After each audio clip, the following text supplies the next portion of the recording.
Ça c'est la famille, j'espère que vous portez bien. Je vous bienvenue sur la chaîne Dégâts, la chaîne qui vous partage toutes les actus du rap voir. Ok la famille. Avec de Doupé là, franchement, on ne sait plus ce qu'il est en train de faire. On ne sait pas quel jeu il est en train de jouer. Au début, moi, j'avais pas bien compris l'affaire, mais c'est maintenant que j'ai compris l'affaire.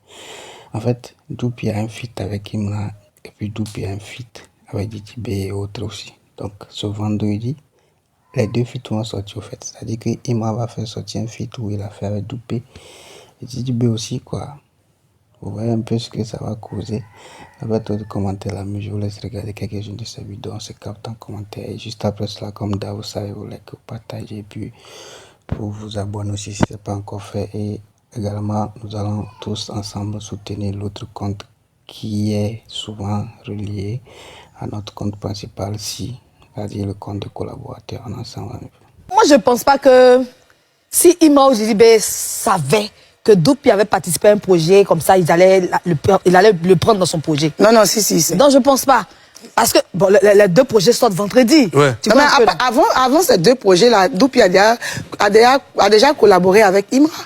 Donc, sinon, moi, je reste focus. Hein. Je pense que si l'un d'entre eux savait, il n'allait pas accepter. D'accord. Dans tous les cas, on écoute Imra qui parle de Doupé Papillon.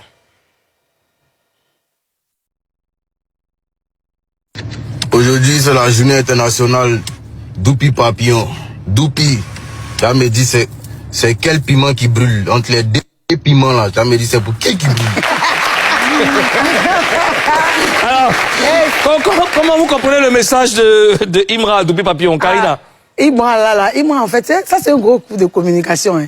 Imra attire l'attention. Imra est en train de faire savoir aux gens que vendredi là, c'est qui vient là. C'est pas de la musique. C'est quoi vendredi même? Mais vendredi, on dit pas Doupé a fait son Imra et puis il a fait son DDB. Les deux sortent le vendredi. Ah, c'est que moi aussi Imra vendredi. Imra a dit que tu as confirmé le code. Alors, voici c'est pour moi. Toi et moi qui est doux, ou bien c'est pour toi et l'autre qui est DDB qui est doux. Voilà, c'est ce qu'il a dit, tu vas confirmer le public. Non, c'est une question de doux. Doux. Mais ça fout une pression de ouf. Si moi j'étais à la place de Doupé, je serais sous pression. Hein.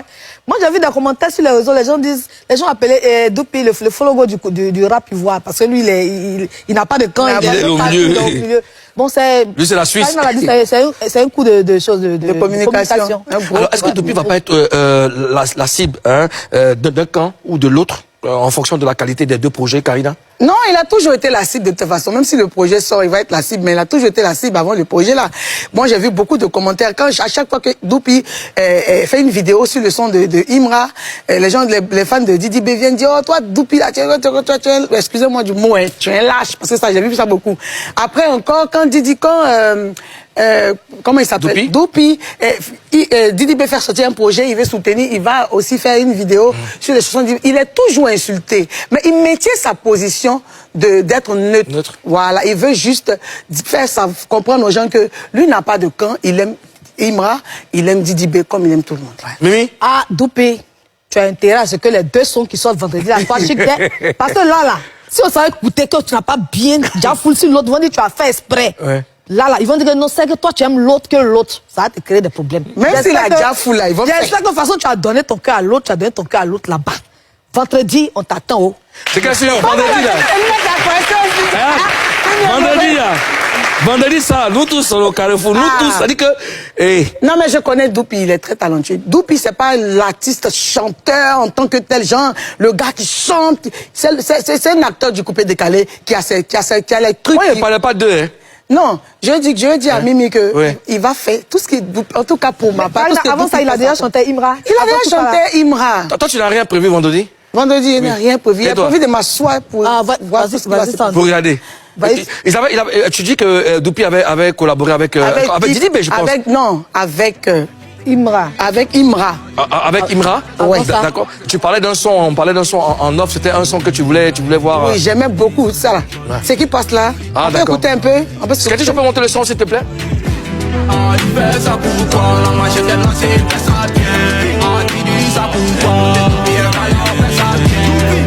Fais ça pourquoi? Emballer la petite quel manzo. On remplit toutes les salles. Tu vois qu'on n'est pas des roseaux.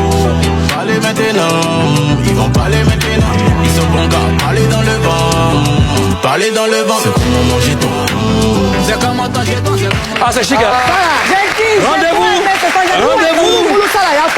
Il aime forcément un dans son cœur. Il peut pas dire qu'il aime. Pourquoi?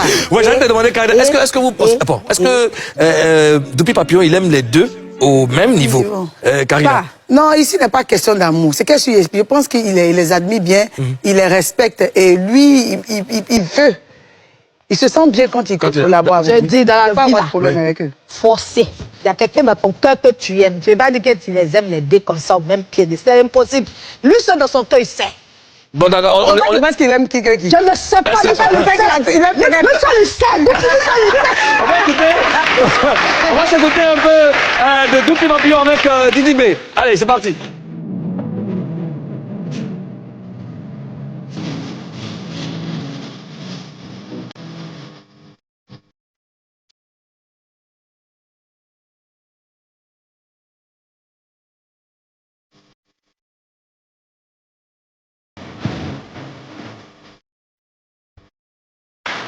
Voilà, je rappelle que ce sont des anciennes sorties.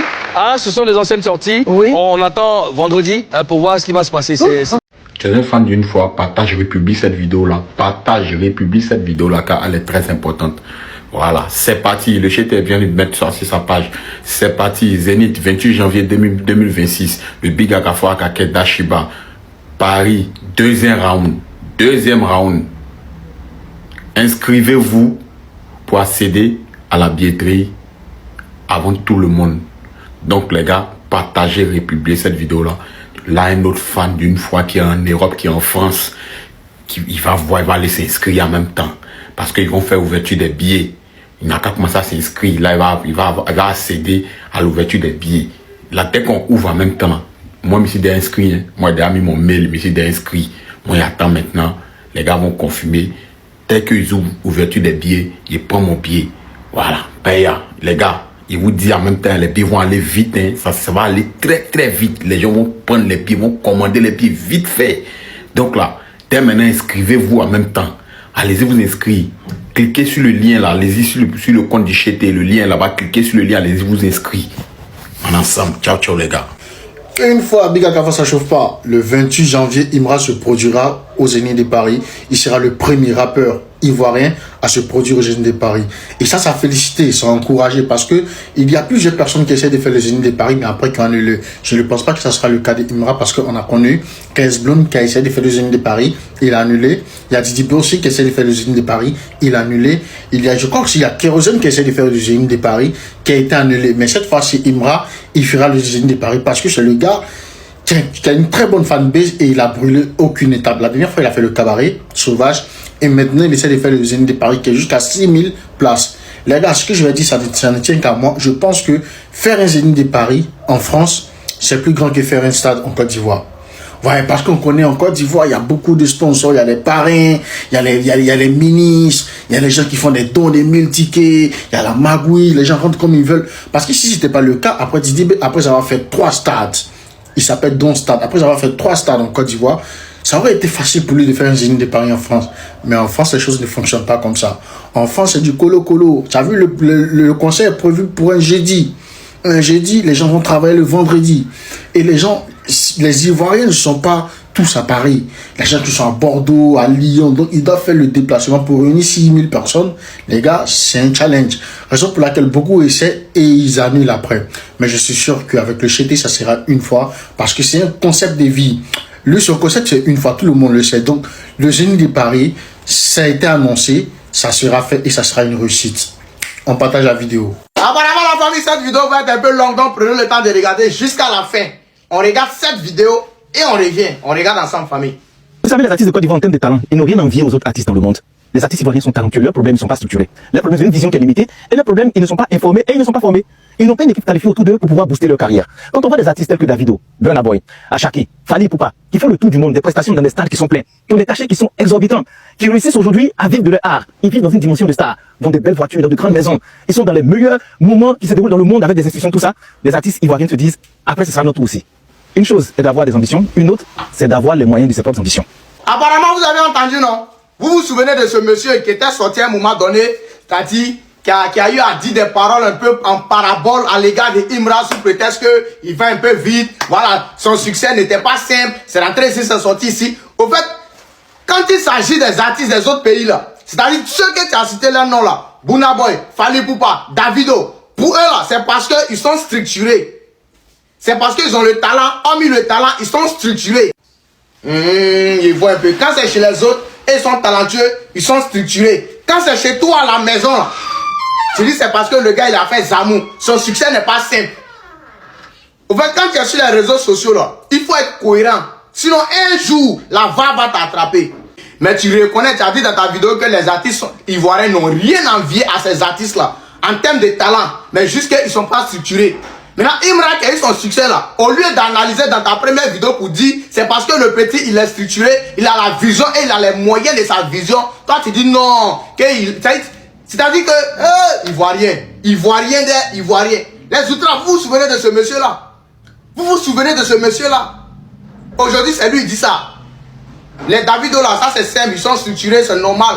Mais pour ton propre frère là, tu n'es pas capable de dire non, c'est parce qu'il est structuré. Pour ton propre frère là, tu n'es pas capable de dire ça. Apparemment, ouais, parce que tu parles gros français, tu choques, tu es éloquent, donc tu penses que tu dis la vérité. Hypocrisie, tu es dedans là, ça va te laisser les artistes ivoiriens en termes de talent n'ont rien envié aux artistes de là-bas, mais seulement que les artistes ivoiriens ne sont pas structurés. Ça là, c'est pas d'être hypocrite ça. Et lui qui a été structuré, il s'est débrouillé un peu, il a percé là.